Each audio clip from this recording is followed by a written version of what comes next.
see how we can match the look of this beautiful cast-on edging. We'll start with the wrong side row. Make sure you're looking at the wrong side of the work and the yarn is at your right. The first row is very easy. We simply knit all stitches. We need this row to separate the bind of edging from the rest of the project. So simply knit all stitches stitch by stitch. Here we go. The first row is finished. Turn your work. The second row will be interesting. We need to add extra stitches, many stitches. We will actually almost double the number of stitches so that we could make that beautiful crisscross pattern later on. And the trick is to add those stitches so that we do not disrupt the line of those purls. So we'll do it in a slightly unusual way, but not complicated at all. So here's how it works. Insert the tip of the right needle from front to back into the space between the first two stitches on the left needle, like this. See, I'm not going into the row below or anything like that. I'm just going underneath the needle into the space that is between the first two stitches that are sitting on the left needle. Then wrap the needle with the yarn, same way as we do when we knit a stitch, and pull that wrap through.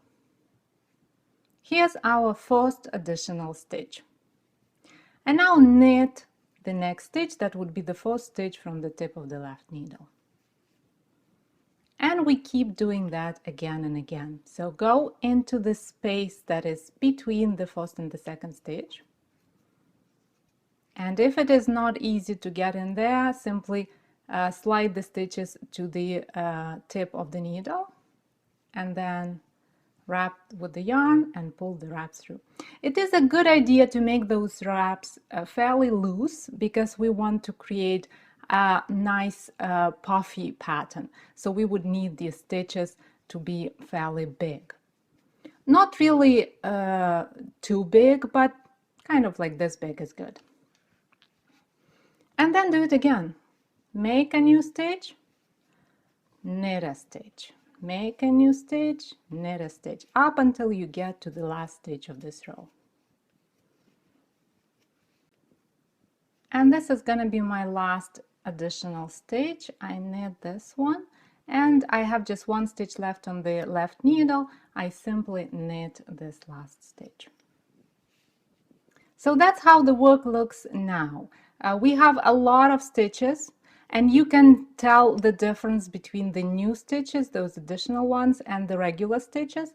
So we would need to recognize these stitches in the next row because we're gonna slip the new stitches and knit the old stitches, so to say, through the back loop. So that's gonna happen in row 3.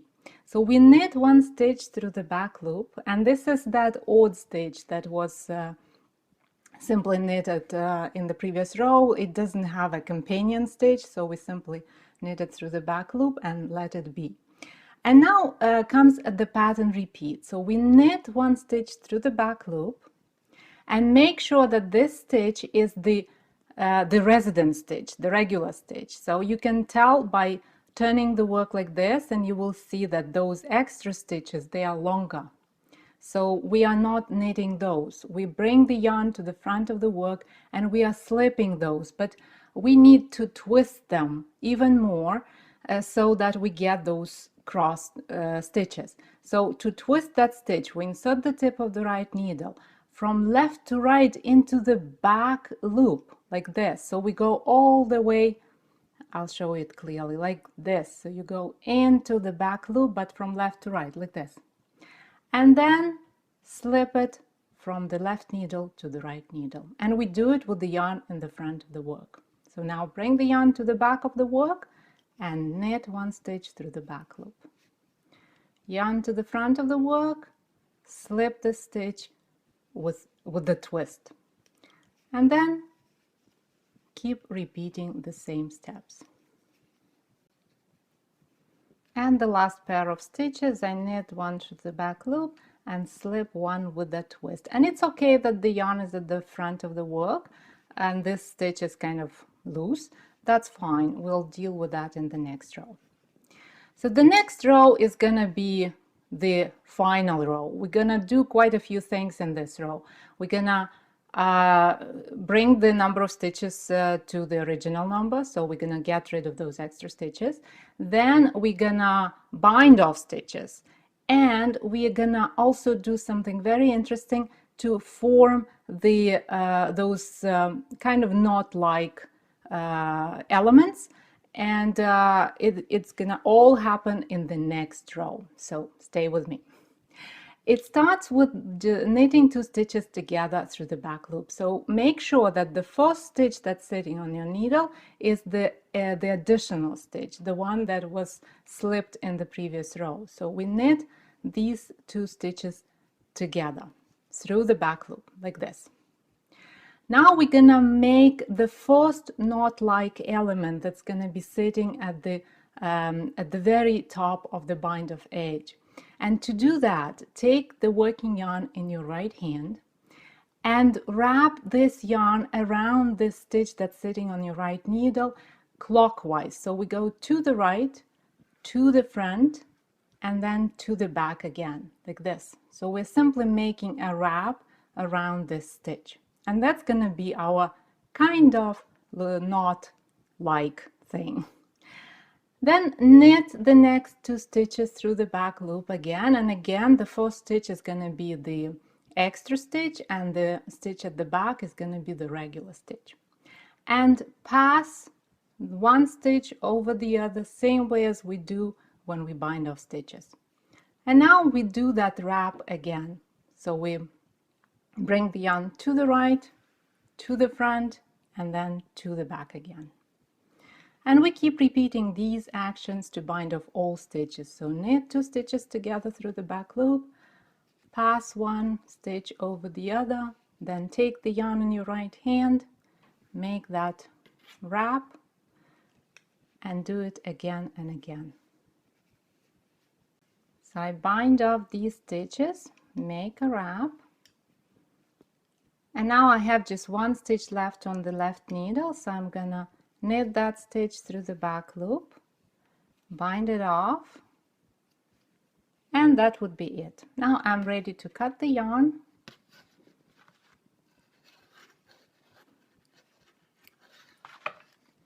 And make that stitch bigger, just as we normally do, and pass this tail through the last loop.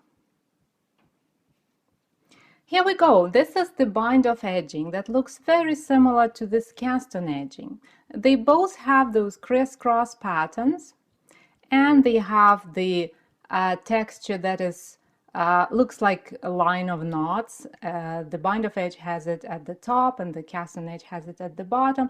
They are not identical, but they look very similar indeed, and they look good on both sides of the work.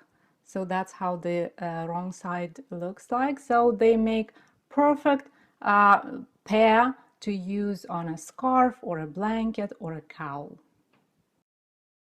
If you'd like to add this bind-off edging to a project worked in the round, follow the step-by-step photo instructions in the second part of the tutorial that you will find at 10roseaday.com/crisscross-bindoff. To download this tutorial as a PDF, join the club at 10roseaday.com/club.